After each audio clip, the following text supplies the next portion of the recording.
आज हम बात करेंगे LCR सर्किट के बारे में।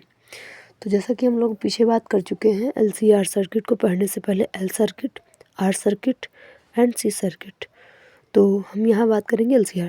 तो L, C और R तीनों को हम श्रेणी क्रम में जोड़ लेते हैं। फिर उसके बाद इसका हमने मान लिया रेजिस्टेंस जो है L है, इसका जो है C है, इसका जो है R है। क्योंकि ये सीरीज में है इसलिए इनका वोल्टेज VL मान ले रहे हैं, VC और VR। क्योंकि सीरीज में जो वोल्टेज होता है वो डिफरेंस होता है और करंट जो है सब में सेम ही होगी। और मैंने किसी क्षण t सेकेंड टाइम पे किसी वोल्टेज सप्लाई दिया हुआ है, इसका वोल्टेज है V बराबर में V not sine omega t समीकरण है। तो हम ये जानते हैं VL बराबर क्या हो जाएगा, I फ्रॉम ओम्स लॉ के नियम के अकॉर्डिंग V बराबर क्या हो जाएगा XL, VC बराबर XC और VR इक्वल टू IR। तो हम पहले इसका फेजर डायग्राम देख लेते हैं कि कैसा होता है। हमने पीछे देख लिया हुआ है कि ये वोल्टेज के लिए है, ये VR और जब रेजिस्टेंस लगा होता है तो करंट और वोल्टेज के बीच में कोई भी कला का अंतर नहीं होता, इसलिए ये हमारी करंट मान लीजिए वोल्टेज VR का दिखा रहा है। तो हम वहाँ पे देखा था कि मैंने 90 डिग्री करंट से आगे होती है, तो यहाँ पे वोल्टेज इसका VL दिखा दिया। और उसके लिए और C के लिए पर्पथ के लिए VC जो होता है 90 डिग्री पीछे होता है। तो जो वोल्टेज होगा VL और VC का जो परिणामी वोल्टेज होगा वो यहाँ पे होगा, वो भी पॉजिटिव होगा क्योंकि ये बड़ा होगा, ये ज़्यादा होगा, ये कम, ज़्यादा से कम को, तो VL माइनस का VC। तो अगर ये VL माइनस VC यहाँ पे है और इसका क्या है, ये भी VL माइनस VC हो जाएगा।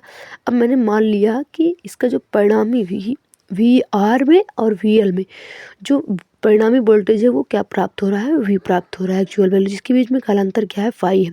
तो फ्रॉम पाइथागोरस थ्योरम लगाएंगे कि V स्क्वायर, ये V का स्क्वायर इक्वल टू VR का स्क्वायर, बेस का स्क्वायर और उसके बाद परपेंडिकुलर का स्क्वायर VL माइनस B का स्क्वायर। हम जानते हैं कि V बराबर में होता है IR और VL बराबर होता है IXC और ये होता है IX, ये IXL और ये IXC का स्क्वायर। आई स्क्वायर हर जगह से कॉमन ले लेंगे तो ये हो जाएगा R स्क्वायर और ये XL माइनस XC का होल स्क्वायर।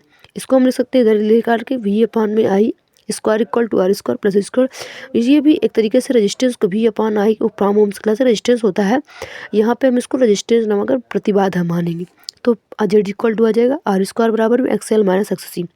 जेड या हमको ये भी पता होता है कि V omega L minus omega C equal to, अब इसके बीच कालांतर जो निकलेगा मान ले रहे हैं कि 5, तो 5 बराबर tan थीटा बराबर होता है लंब बटे आधार। तो लंब का काम ये कर रहा है आपका ये, और आधार का काम कम कर रहा है ये।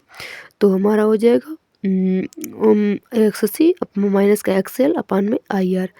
तो यहाँ से I कॉमन ले लेंगे तो आई कैंसिल, तो tan 5 इक्वल टू हो जाएगा XL माइनस XC अपान में R।